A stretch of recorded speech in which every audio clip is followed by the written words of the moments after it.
귀에 못이 박히도록 들은 얘기를 아니할 수가 없습니다. 인간이 만든 굉장히 큰 인재 두 가지가 우리 인생을 더 전쟁같이 만들고 있어요. 코로나와 우크라이나 전쟁. 이 두 가지, 우크라이나 전쟁은 차치하더라도 코로나가 우리 실생활과 우리 기독교인의 신앙에 던진 화두는 굉장히 큽니다. 제가 최근에 교회사를 계속 복습을 하고 있는데요. 교회사의 역사를 쭉 지켜볼 때에 전 세계의 교회가 일괄적으로 회집이 중단된 적은 이번이 인류 역사상 처음입니다. 그러다 보니까 코로나 이후에 우리 기독교가 갖고 있는 실제적인 문제가 무엇인지를 얘기하지 않을 수가 없습니다.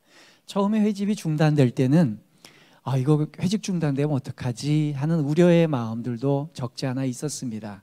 그러나 한 2년여 동안 회집과 또 재회집 또 중단 이것이 오고 가는 가운데 우리는 한 2년이 지나고 난 지금 현재 어떤 현실을 맛보고 있느냐, 우리 안에 팽배되고 있는 이야기는 뭐냐 하면 아주 적나라한 질문에서 오늘 저는 설교를 시작하려고 해요. 그게 뭐냐, 교회를 가는 것이 우리에게 무슨 의미가 있을까? 그러니까 예배를 한 번 더 드리는 것이 내 인생에 어떤 의미가 있을까? 내 신앙에 어떤 의미가 있을까? 저는 이 질문을 오늘 같이 풀어보려고 합니다. 목사가 도망치지 않고 또 우리 설교자들이 현실에 우리가 갖고 있는 문제 앞에서 이것을 직접 다루어야 된다고 저는 생각을 하고, 그것을 이 주제를 가지고 과연 영상 예배로 드릴 수도 있는데 우리가 구태여 이 현장에 와서 예배를 드려야 될 이유가 뭘까? 그럼 우리가 싸우는 전쟁에서 우리가 이겨야 된단 말이죠. 실제로 저는 여러분들이 살고 있는 실제 삶의 현장, 목사가 아닌 아르바이트 현장, 직업의 현장, 이런 것들을 저는 실제 체험하고 있습니다. 지금 현재 작년에 봄에 교회를 사임하고 제가 이제 구직 활동을 하고 실제 직장 생활도 하고 또 직장을 구해보기도 했고요. 왜냐하면 코로나 때 저에게 주셨던 하나님의 거룩한 부담감은 코로나 상황에서 우리 성도들과 시민들이 어떻게 힘겹게 살아가고 있는지를 전 직접 체험하고 싶었어요.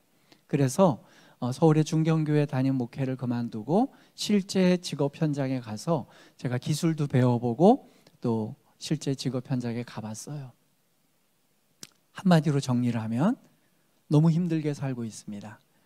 50대 중반의 나이에 그만두고 취직 자리 얻는 것 자체가 너무 어렵고요. 또 막상 취직이 되고 나도 하는 일들이 내가 쌓아왔던 모든 30년의 경력과는 다른 일을 해야 되기 때문에 너무 힘들고 어려운 일들이에요. 꼭 목사라서가 아니라 여러분들이 대기업의 임원이었든 또는 어떤 자영업을 하셨던 여러분들이 수십 년 동안 해왔던 것을 중단하고 다른 일을 새로 시작해서 그 분야에서 취직을 한다면 여러분들은 아마 굉장히 답답하고 힘든 상황에 붙잡힐 거예요.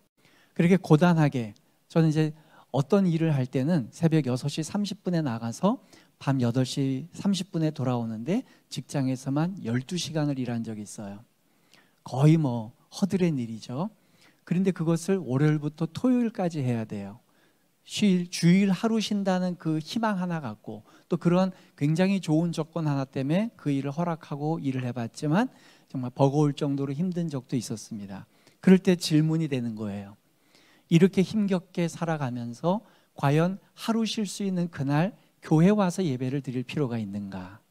이 질문을 하게 됐고 거기에 답을 찾았기 때문에 여러분들하고 쉐어링하고 싶은 겁니다. 오늘날의 시대와 가장 비슷한 상황이 언제냐라고 물어보면 저는 단연코 이 사무엘상 1장 상황을 저는 우리 시대와 같은 고민을 갖고 있는 시대라고 생각을 해요.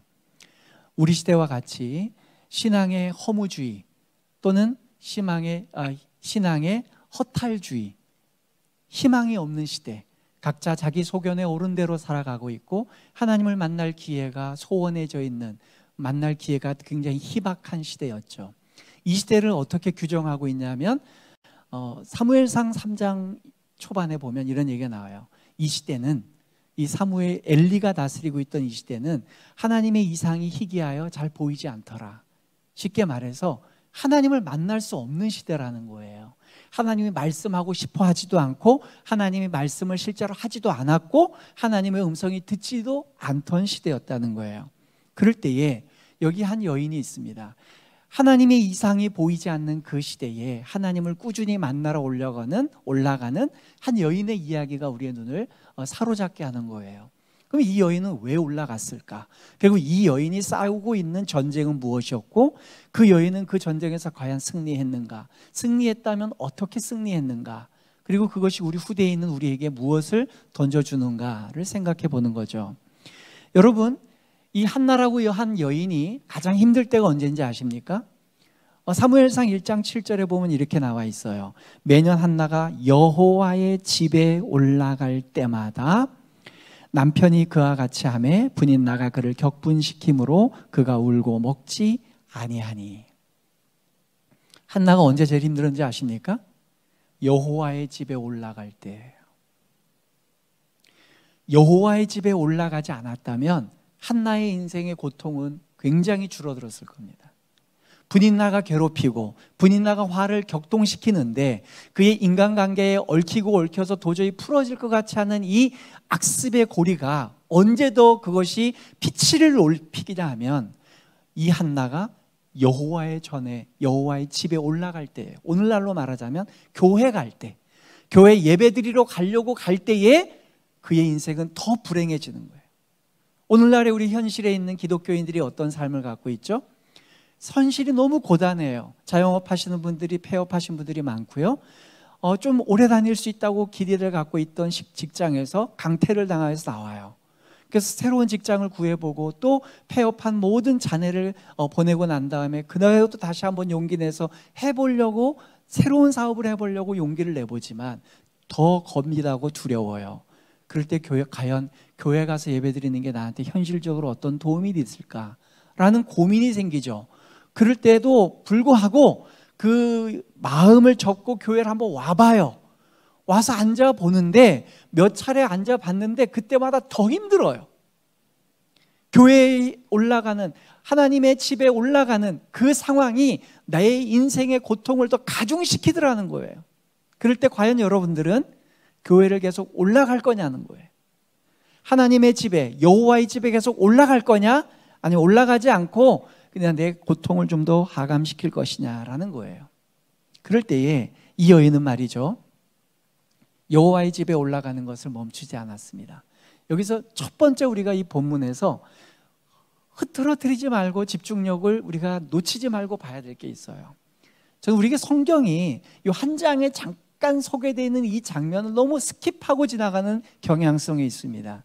그래서 한나가 겪었던 그 수년 동안, 아니 수십 년 동안의 고통을 너무 스킵해서 간단하게 생각하고 그녀가 기도했더니 아들을 낳았대, 이렇게 그냥 훌쩍 뛰어넘더라는 거죠. 저는 그래서 오늘 그 앞상황에 조금 더 집중해 보려고 해요. 성경에 보면요, 솔로몬 시대 이후에는 성전이라는 표현을 쓰고 이미 하나님께서 벽돌과 여러 백향목으로 만든 집에 계셨어요. 그러나 솔로몬 시대가 되기 이전까지, 더 정확하게는 다윗의 시대까지는, 출애굽해서 다윗 시대 때까지는 이 하나님이 집에 계시지 않았어요. 텐트에 계셨어요. 그래서 그곳 이름을 성막이라 그래요. 들어보셨죠? 다 아는 거예요. 성막에 계셨는데 때로는 성막이라 그러지 않고 회막이라고 그럴 때도 있었습니다. 회막이라는 이름은 백성들의 회중 가운데 계시다라는 말을 강조하실 때 회막이라는 말을 조금 더 자주 쓰시는 듯이 느껴지고요. 성막이라고 하면 이곳은 너희들이 함부로 범접할 수 없는 곳, 거룩하게 구별된 곳이다 라고 얘기할 때 성막이라는 말을 써요. 어쨌든 텐트에 계실 때예요. 그래서 다윗의 시대가 이르기 전까지, 이 출애굽 모세 시대 때부터 다윗의 시대까지는 성막 혹은 회막이라는 말을 많이 써야 되는데 오늘 성경에는 특이한 표현이 나와요. 성막, 회막이라는 말을 쓰지 않고 여호와의 집이라는 표현을 써요. 동일한 표현이에요. 그런데 강조점이 다릅니다. 성막은 거룩하게 구별된 곳, 너희들이 범접할 수 없는 곳이라는 강조점이 있다면, 그럼 오늘 본문이 강조하고 싶은 바는 이겁니다. 여호와의 집에 올라갔다라는 말은 그 집에 여호와가 계시다, 여호와가 살고 계시다. 근데 재미있는 게 뭐냐, 거기에 여호와께서 살고 계신 집인데 불과 3장에 가서 그 시대를 어떻게 얘기하고 있냐면 여호와께서 계시지 않은 시대다. 하나님의 이상을 보여주지 않던 시대다. 하나님이 그곳에 왕래하지 않던 시대라고 규정하고 있다는 말이에요. 그럼 이런 얘기가 있어요. 자, 그러면 상식적으로 생각해 봅시다. 그 집에 그 사람이 없습니다. 그러면 그 집에 갈 이유가 있어요, 없어요?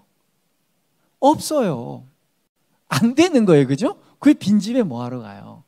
그러니까 이 시대는 어떤 시대냐면요, 여호와의 집에 올라갈 명분도 없고요, 실리도 없던 시대예요. 올라가봤자 하나님 안 만나는데, 아니 못 만나는데, 그럼 뭐하러 올라가? 나중에 하나님 계실 때 가면 되지. 그게 그 시대였어요. 오늘날의 우리 시대의 크리스찬들이 이런 생각 갖고 있다고요.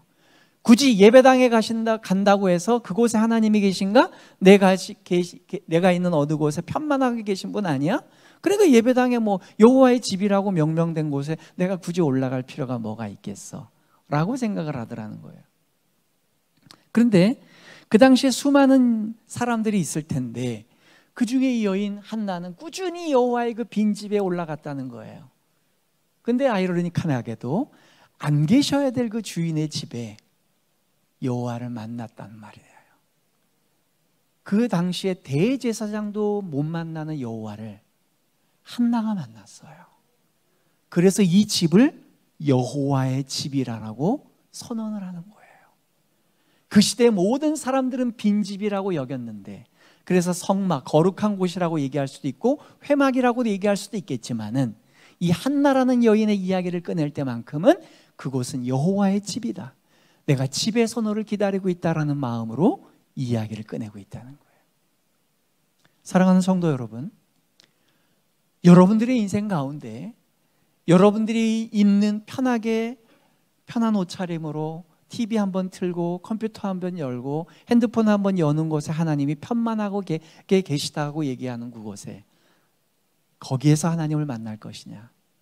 하나님의 많은 잦은 출입이 계셨던, 그래도 명색이 이곳은, 저는 예배당의 필요는 그거라고 생각해요. 이 예배당은 무엇을 위해서 존재하는 것이죠? 온전히 예배 외에는 다른 걸 쓸 데가 없어요. 그러면 핸드폰, 집, 텔레비전, 컴퓨터 다양한 도구로 쓸 수 있어요. 근데 예배당은 예배를 위해서만 쓸 수 있는 곳이에요. 그곳에서 예배하는 겁니다. 그 마음이 다른 거예요. 우리가 전투에서 이기고 전쟁에서 지는 경우들을 많이 보죠. 대표적으로 역사 가운데 한니발이 그런 사람이었어요. 그 당시에 로마가 전혀 예상하지 못했던 알프스를 건너와가지고 그것을 넘어와서 그 로마를 침공을 합니다. 전투에서는 이겼어요. 그러나 전쟁에서는 져서 한니발은 결국은 지게 되죠. 우리가 싸우는 전투가 어떤 것인지를 모르고 그것에 정말 제대로 된 주적이 무엇인지를 모를 때에 우리는 엉뚱한 것 싸우고 엉뚱한 것에서 승리를 얻고 난 다음에 해결됐다고 생각하는 거예요. 그 병의 깊은 뿌리를 모르는 경우가 있어요. 자, 이제 무슨 얘기를 하려고 그러냐면, 한나가 전쟁과 같은 인생을 살고 있다는 건 동의하실 겁니다. 그럼 한나가 싸우고 있는 진짜 전쟁이 뭘까요? 한나의 인생에서 가장 괴로운 게 뭘까요? 한번 제가 여러분들 유추해 보세요. 제일 먼저 퍼뜩 떠오르는 게 이겁니다. 분인나 때문이야. 동의가 되죠? 그런 것 같아요. 표면적으로 보면 이 분인나라고 하는 또 다른 부인이 있었어요. 한 남편을 사이에 두고 자기 외에 다른 부인이 있어요. 이 부인이 자기를 굉장히 괴롭힙니다. 그럴 때에 괴로워요. 이 여자가 점점 약 올리고 너무 힘들게 해요. 그 인간적 스트레스 너무 심해요. 우리 모두 동의하잖아요. 우리가 살아가는 동안 가장 힘든 것이 무엇이냐? 그것은 정말 인간관계에 얽히고 설킨 그 실타래 같은 관계, 정말 불편한 인간관계가 있을 때 우리는 정말 너무 미치고 환장할 노릇이 생길 수도 있을 것 같아요. 어떤 사람들은 그것 때문에 극단적인 선택을 하기도 합니다. 분인나가 있기 때문에 한나가 고통스러웠을까요?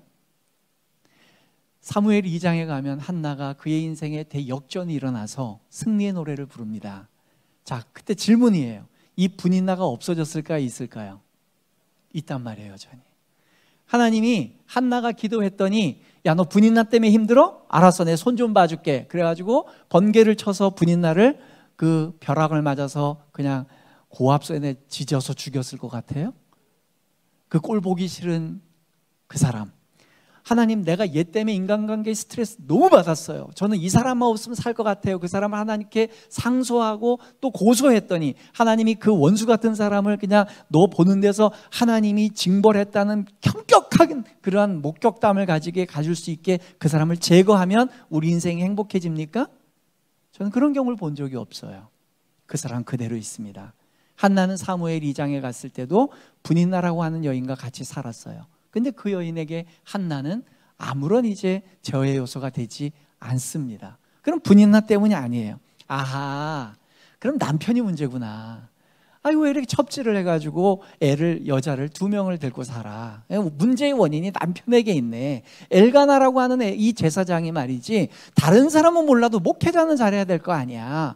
근데 왜 부인을 2명 둬서 이렇게 인생을 무섭고 또 두렵고 긴장 속에 살게 해. 남편 때문에 문제구나 라고 생각했더니 오늘 본문 1장 5절인가 어디인가에 가보면 이 엘가나라고 하는 남편이 부인 한나를 갑절이나 사랑했대요. 남편의 사랑을 받았잖아요. 남편 사랑 못 받는 것만큼 또 어려운 거 없죠. 근데 이 여자는 남편의 사랑을 듬뿍 받고 있어요. 그럼 남편 문제가 아니에요.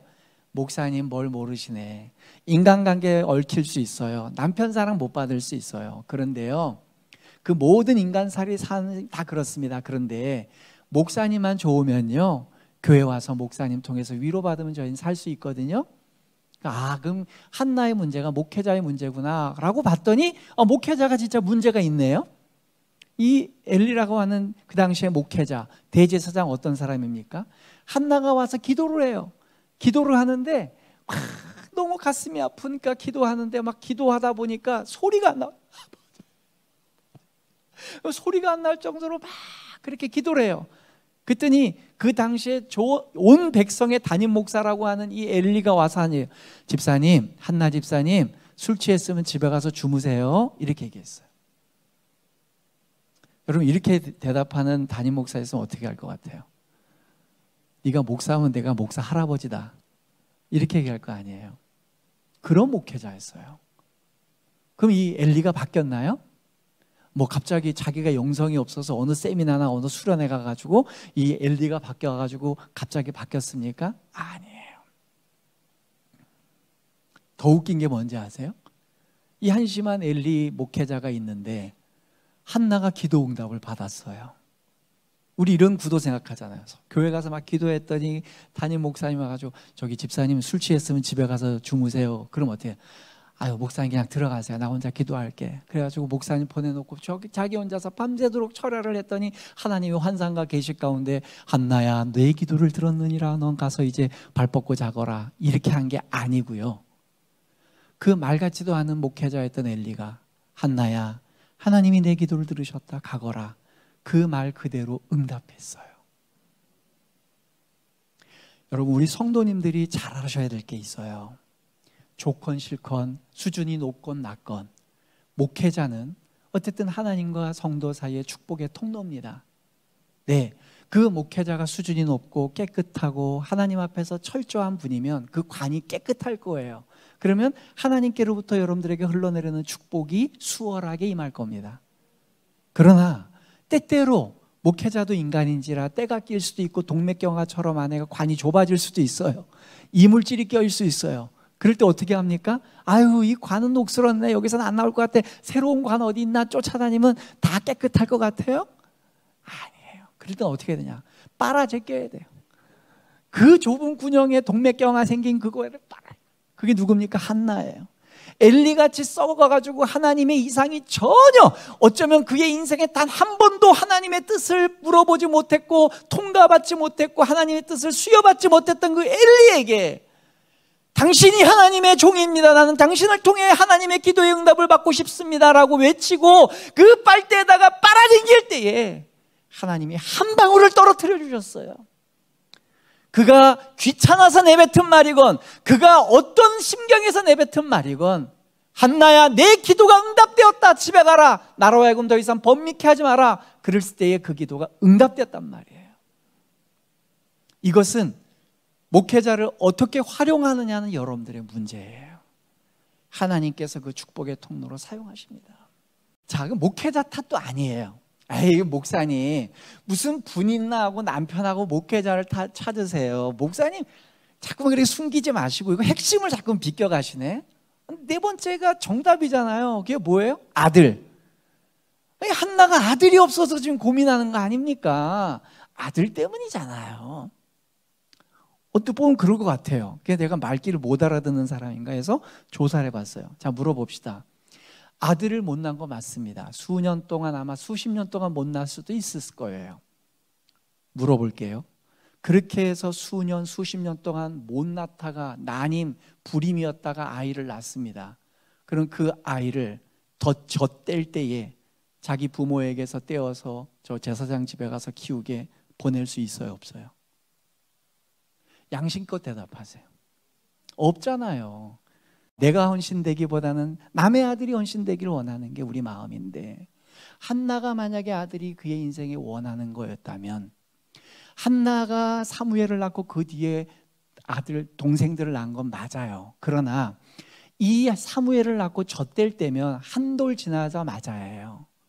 그때 둘째가 생기리란 건 만무합니다. 근데 젖대 가지고 이제 이유식하는 한 돌, 두 돌 된 애를 제사장한테 갖다 놓고, 그런다고 해서 뭐 집에서 키우면서 20살, 30살 되면은 목회자로 키울게, 이게 아니고요. 바로 엘리한테 갖다 놓고 키우는 거예요. 그렇게 할 수 있냐는 거예요. 아니란 말이에요. 그러면 여러분들이 갖고 있었을 경우의 수가 없잖아요. 우리는 전투만 봤단 말이에요. 오늘 여기에 많이 나오신 분들이 내 전투는 인간관계의 문제야. 내가 지금 이렇게 불행하고 내가 이렇게 싸우고 내 인생에 이렇게 꼬인 이유는 바로 나를 괴롭게 하는 그 분인나 같은 사람, 한나에게 분인나가 있다면 나는 그 아무개 홍길동씨 그 사람이 문제야. 이렇게 생각하는 사람들, 그게 전투예요. 이것만 이기면 된다고 생각해. 그것 갖고서 하나님께 나아가는 거예요. 그게 아니에요. 남편의 사랑, 아내의 사랑, 부모님의 사랑, 형제의 사랑, 아들의 사랑, 나 그것만 있으면 될 것 같아요. 지금 아들이 나를 사랑 안 해, 딸이 내 말을 안 들어, 내 남편이, 내 아내가 나에게 기대하는 만큼 충분한 사랑을 주질 않아요. 인정도 해주지 않아요. 그것만 해결되면 될 것 같아요. 아니에요. 목회자 문제예요? 여러분 모든 교회를 가보십시오. 목회자에 대해서 완벽한 분이 있나? 없어요. 심지어 예수님이 와서 직접 목회해도 불만은 있습니다. 예. 그러면 그것도 아니고, 아들이 없어요? 네. 어떤 사람은 아들이 없고, 어떤 사람은 돈이 없고, 어떤 사람은 명예가 없고, 뭔가 상실되고 뭔가 채워지지 않는 갈증이 있죠. 그것 아니에요. 그럼 여러분, 한나에게 있어서 진짜 핵심적인 이 문제가 뭘까요? 핵심적인 문제가 뭘까요? 그건 바로 뭐냐? 한나의 고백에서 나옵니다. 자, 사무엘상 1장 11절이에요. 서원하 이르되 만군의 여호와여, 만일 주의 여종의 고통을 돌보시고 다 같이 나를 기억하사 주의 여종을 잊지 아니하시고. 따라해 봅시다. 나를 기억하사. 저에게 묻는다면 제가 이 말씀을 깊이 묵상해 봤어요. 한나의 가장 깊은 고민이 무엇이었을까? 기억되고 싶은 거예요. 하나님이 나를 기억하고 계시는가? 분인나가 괴롭힐 때에 하나님만 저를 기억해 주신다면 분인나 10명이 있어도 저 견딜 수 있어요. 하나님만 날 기억해 주신다면 남편이 날 사랑 안 해도 저는 살아갈 수 있어요. 하나님만 저를 기억해 주신다면 목사님 아니라 교회 전체가 부패해도 저는 이 예배당 지킬 수 있습니다. 하나님만 기억해 주신다면 아들 아니라 돈이 없고 명예가 없고 세상 모든 사람이 나를 욕하고 돌멩이를 던져도 저는 주님이 기억하시는 사람이 되면 전 살 수 있습니다. 한나의 고백이 이거였어요. 여러분 인생에 찾아오는 전쟁과 같은 삶이 왜 다가오는지 아세요? 고통과 고생이 왜 오는지 아십니까? 우리의 모든 의지를 부서뜨리기 위해서예요. 내가 할 수 있어. 내가 극복할 수 있어. 이거 내가 넘어갈 수 있어. 내가 이제까지 살아왔던 인생의 요량, 모든 노하우, 나 이거 모두 발휘해서 할 수 있어. 그걸 꺾어버리는 게 고난이에요. 아무리 해도 넘어설 수가 없어요. 아무리 해도 벽같이 여겨지는 곳이 있어요. 그 앞에 서면 내가 너무 작아지고 너무 초라해져요. 그래서 우리는 너무 쉬운 길로 도망을 칩니다. 중독의 길로, 또 여러 가지 죄악의 길로, 또 입으로 여러 가지 이야기하는 걸로. 그러나 이 한나는 다른 모든 사람들이 쉬운 방법을 찾을 때 한 가지를 찾았어요. 내가 왜 고난당하지? 내 옆에 왜 분이 나가 있지? 왜 남편이 이렇게 갑절이나 사랑해 주는데 내 마음이 궁급하지? 왜 목회자는 저 모양인데도 내가 이렇게 기도하는데 내 마음을 몰라주는데도 내 마음이 채워지지 않지? 왜 나는 아들이 없는 것이 내 진짜 인생의 문제인가? 아들이 생기면 내 기쁨이 생길까? 그래서 태에서 10달을 가져갔고 그 아들을 태어나게 해서 출산을 해서 아이에게 젖을 또 1년 동안을 물려받지만 그의 인생 깊은 곳에 이것이 내 인생의 진짜 행복이 아니구나. 그럴 때 느낀 게 뭔지 아십니까? 아하, 하나님이 나를 기억하고 계셨구나. 아들을 얻은 게 아니고요, 아들을 얻는 그 과정을 통해 하나님이 나를 기억해 주셨다는 것을 이해한 거예요. 사랑하는 성도 여러분, 제가 옛날에 제가 7살 때예요. 저희 부모님은 평신도셨고 심지어 우리 아버님은 예수를 믿지 않으셨어요. 저희 고향에서 한 목사님이 쫓겨나셨습니다.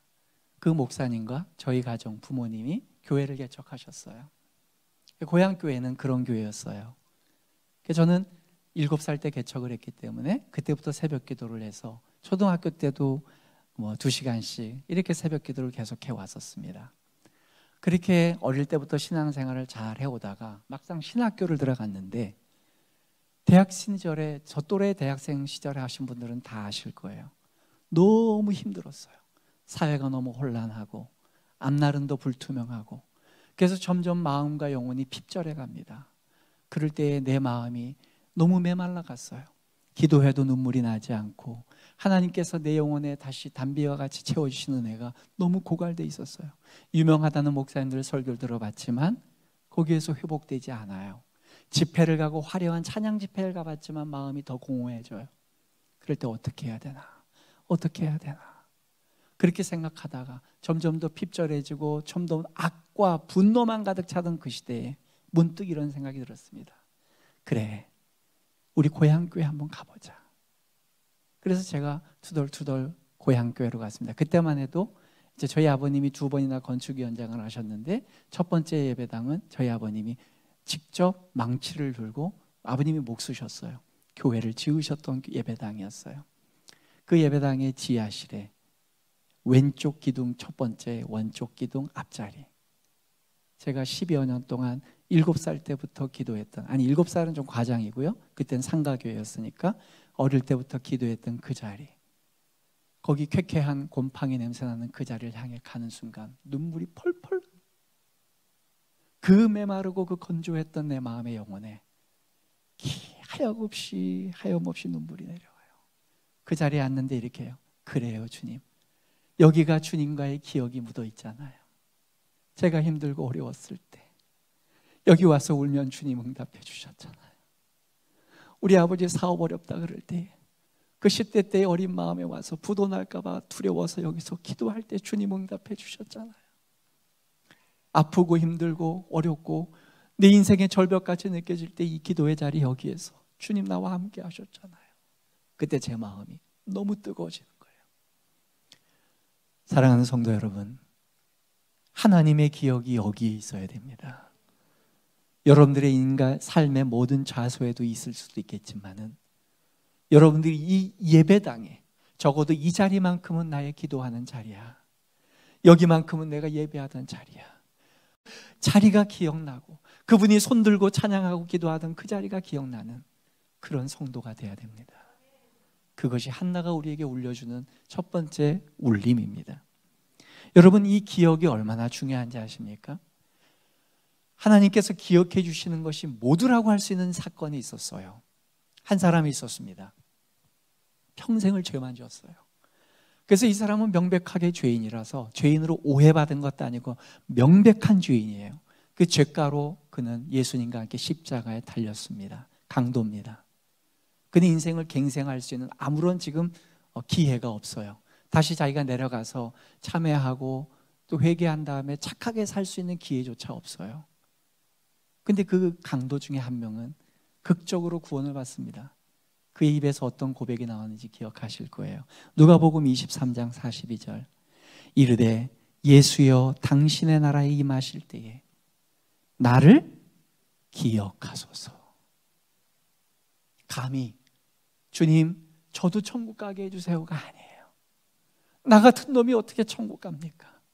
나 같은 놈이 어떻게 예수를 믿습니까? 그러나 주님 이 딱 한순간, 내 비록 평생을 죄를 짓고 살아왔고 내 인생이 갱생될 수 없었지만 당신이 얼굴을 돌려 한 번 쳐다봤던 그 순간 나라는 존재가 이 땅에 살았다는 거, 그거 한 번만 기억해 주시면 전 그걸로 족합니다. 많은 목회자들이 저한테 그래요. 김 목사 당신은 왜 이렇게 좋은 교회 금방 하고 나갔냐? 저는 뭐 그런 거에 별 연연해하지 않아요.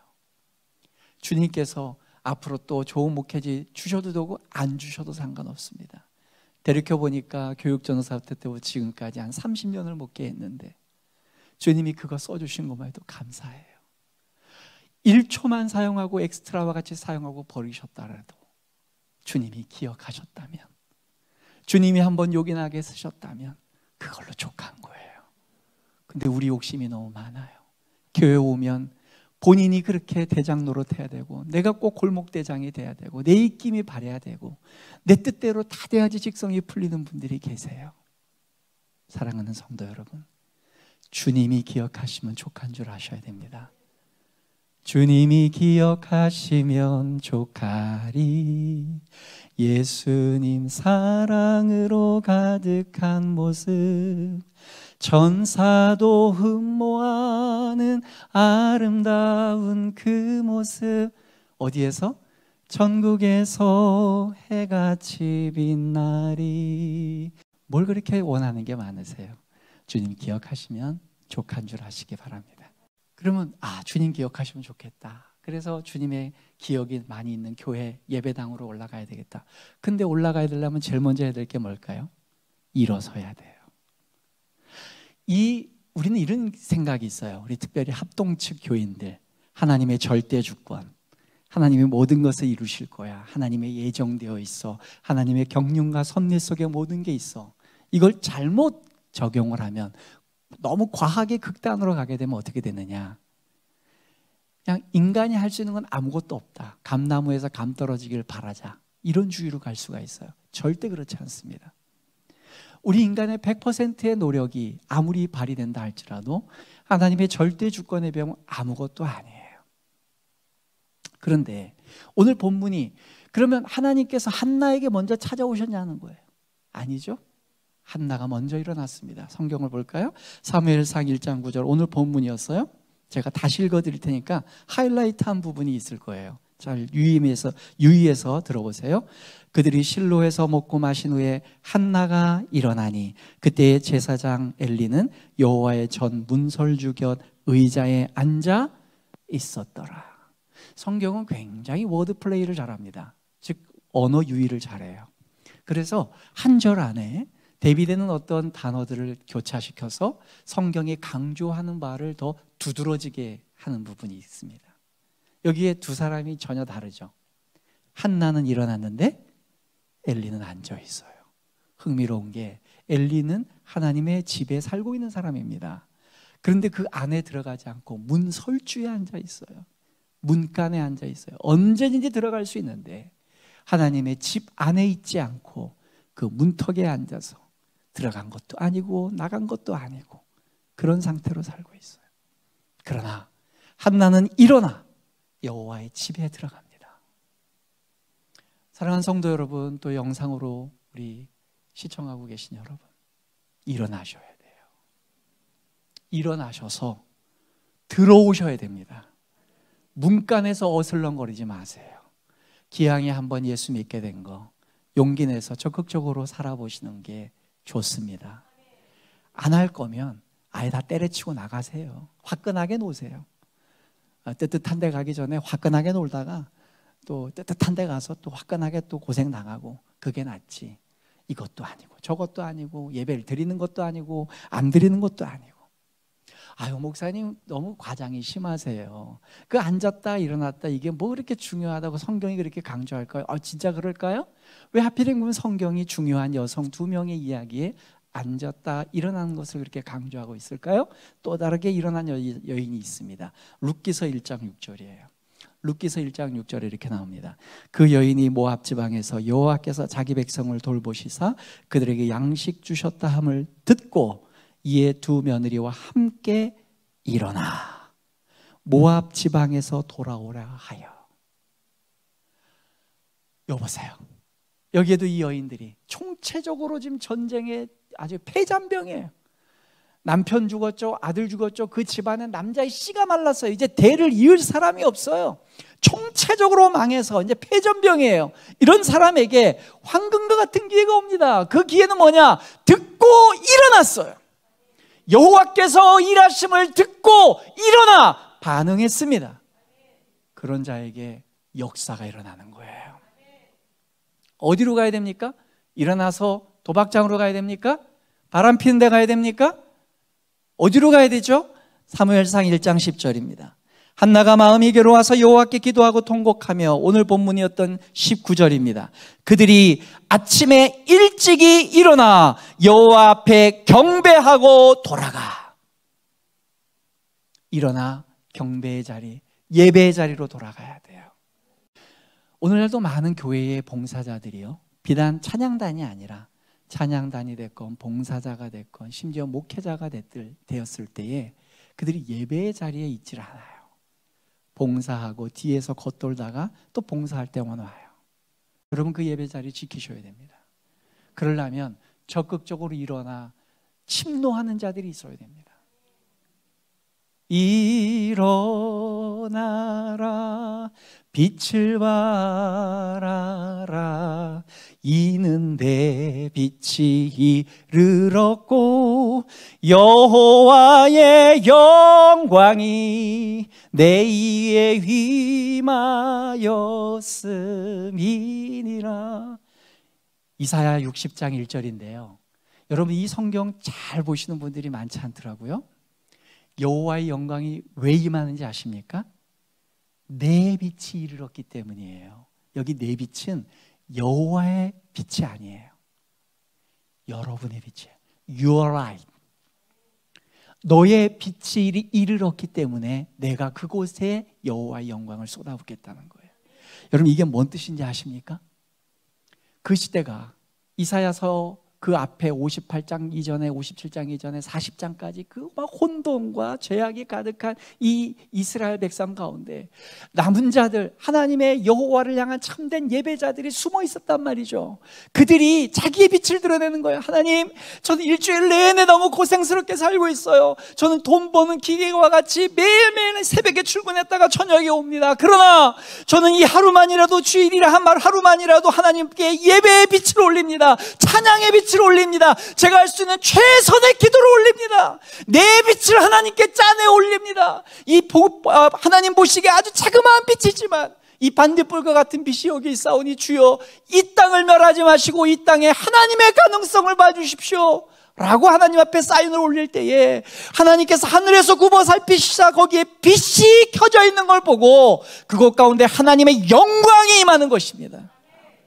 모두 불 꺼진 줄 알고 모두 자기가 소견에 오른 대로 행하고 있고 여호와를 향하여 아무도 사인의 불을 켜지 않을 그때에 여호와를 향하여 빛을, 창조의 빛을, 또 경배의 빛을, 기도의 빛을 빛내고 있는 그 사람에게 여호와의 영광이 임하는 거예요. 그 빛이 이 세상을 밝힐 수는 없어요. 그러나 여호와의 눈은 끌 수 있단 말이에요.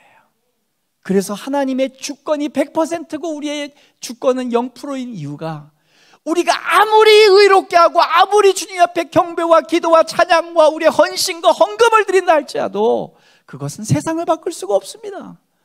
그러나 하나님이 일하실 수 있는 사인보드는 될 수 있다는 거예요. 오늘 본문 1장 9절 다시 한번 읽어봅시다. 하이라이트를 좀 바꿨어요. 그들이 실로에서 어떻게 한 후에? 먹고 마신 후에 일어나니. 그래요. 드셔야 됩니다. 잘 먹어야 돼요. 여러분 이게 뭔지 아세요? 먹는 것을 성경에서는 굉장히 중요하게 여기고 있어요. 이게 뭔 의미냐? 아브라함을 보십시오. 아브라함이 상수리나무 안에 있었어요. 수십 년 동안. 여러분 아브라함을 되게 부러워하시는데, 하나님을 직접 만났어, 하나님 음성 들었어, 되게 좋아하세요. 근데 아브라함이 몇 년에 한 번씩 본지 아십니까? 최소한 75세 때 한 번 하나님 나타나고요, 99세 때 나타나셨으니까 24년 동안 한 번도 하나님을 못 만난 거예요. 심지어 성경도 없었어요, 아브라함한테는. 십수년 만에, 20몇 년 만에 한 번 나타나서, 나 아직 있다, 너 내 말 듣고 있지? 20년 만에 오셨네요, 반갑습니다. 이런 인생을 살고 있었어요. 그리고는 하루 종일 하는 게 뭐냐? 양치는 거예요. 상수리나무 앉아 있었어요. 하나님께로부터 보냄받은 세 분이 지나갑니다. 알고 봤더니 한 분은 구약에 선지하신 예수 그리스도, 또 두 사람은 천사였어요. 그분들에게 제일 먼저 한 게 뭡니까? 식탁을 베풉니다. 먹어요. 이삭도 마찬가지예요. 가서 음식을 가져오너라. 음식을 받고 야곱에게 축복을, 에서에게 저주를 내립니다. 다윗도 그러죠. 다윗의 그 유명한 시편 23편에서 뭐라니까? 주께서 내 원수의 목전에서 내게 상을 베푸시고 밥상을 주셨다는 거예요. 기름으로 내 머리에 바르셨으니 내 잔이 넘치나이다. 밥 먹는 거 중요해요. 얼마나 중요했으면 예수님이 기도 가운데도 넣으셨겠어요.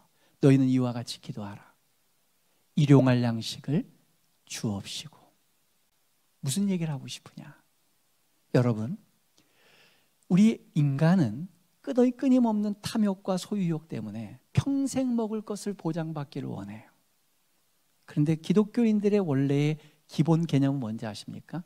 일용할 양식이면 족한 줄 알아요.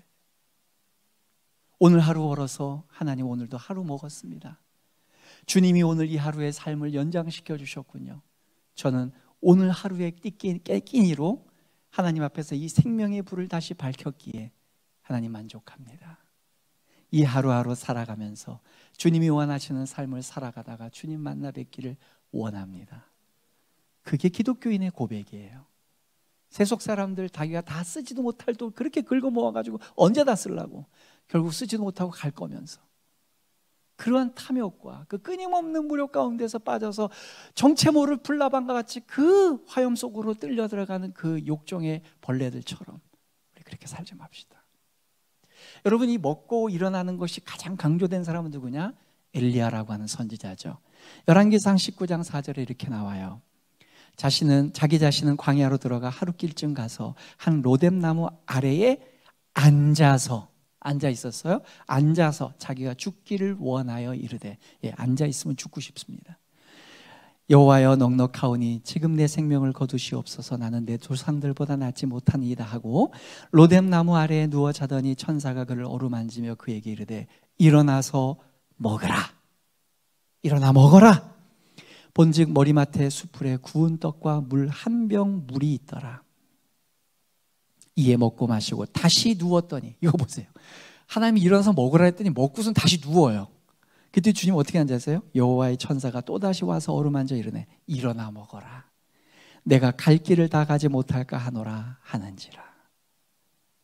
여러분, 그 위대한 선지자 갈멜산에서의 그 위대한 승리를 이끌었던 이 목회자 엘리야도 번아웃 되니까 지칩니다. 죽고 싶습니다. 다 필요 없습니다.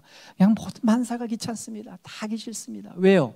하나님 앞에서 명백하게 백성들 앞에서 하나님의 살아계심을 보여줬는데도 그가 생명의 위협을 느끼고 또 백성들은 또다시 죄로 변한 데에 갈 때에 외로움을 느끼는 거예요. 그럴 때 그는 주저앉습니다. 눕습니다. 자포자기합니다. 끝났다고 생각돼요. 그럴 때 주님이 우리에게 주시는 게 뭔지 아세요? 일어나 먹어라. 근데 주님이 주시는 거 보세요. 엘리야야, 너 죽으면 안 돼. 너 지금 몇 살이지? 내가 너 평생 살 거 은행 통장에 다 넣어놨어. 그러니까 일어나서 그냥 가가 아니에요. 물 한 병과 떡 한 조각이에요. 하루 먹고 살 거 준 거예요. 그렇게 하나님이 공급해 주시는 일용할 양식을 한 끼 먹고 한 발 내디고 한 끼 먹고 또 하루 지나가다 보면 모세의 그 위대한 선지자가 만났던 하나님의 산 호렙에 이 엘리야도 이르게 되더라는 거예요. 여호와를 만나는 그 거룩한 산에 이 엘리야가 서게 되었습니다. 사랑하는 성도 여러분, 말씀하시려고 그래요. 여러분 교회가 또 여러분 성도들이 무엇을 하고 살아야 됩니까? 저는 뭐 거창한 일이 필요하다고 생각하지 않아요. 여러분들이 뭐 어떤 목회자나 누구처럼 여러분 뭐 큰 업적을 세우고 무슨 뭐 남들이 못하는 어떤 뭐 과감한 일들을 하는 거, 그거 주님은 원하지 않습니다. 정말 주님이 가장 원하는 거, 기본으로 돌아가는 거예요. 뭔지 아십니까? 주님이 주시는 일용할 양식 먹고 그 양식 가운데 하루 와서 또 살고 또 하루 살고, 주님 버텼어요. 이 하루 버텼어요. 그리고 주일 되어서 이 예배의 장소, 하나님이 기뻐 받으시는 온전히 예배 드릴 수 있는 이곳에 와서 저 손들고 주님 앞에 기도합니다. 손들고 찬양합니다.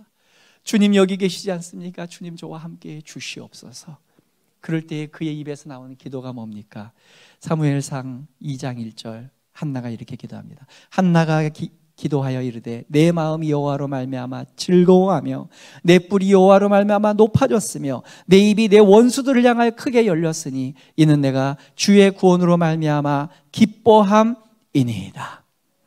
네, 분인나 그대로 있습니다. 네, 남편의 사랑이 있지만 채워지지 않습니다. 네, 목회자 여전히 썩었고요, 여전히 문제가 있고요, 우리의 종교적인 모든 문제 해결되지 않습니다. 네, 아들이 없습니다. 돈이 없습니다. 명예가 없습니다. 사업장이 망했습니다. 퇴직 당했습니다. 예, 그러나 하나님이 기억해 주신다면 저 다시 한번 일어나겠습니다. 주님 공급하는 건 먹겠습니다. 주님, 그리고 주님 앞에 손을 듭니다. 오늘도 예배자로 씁니다.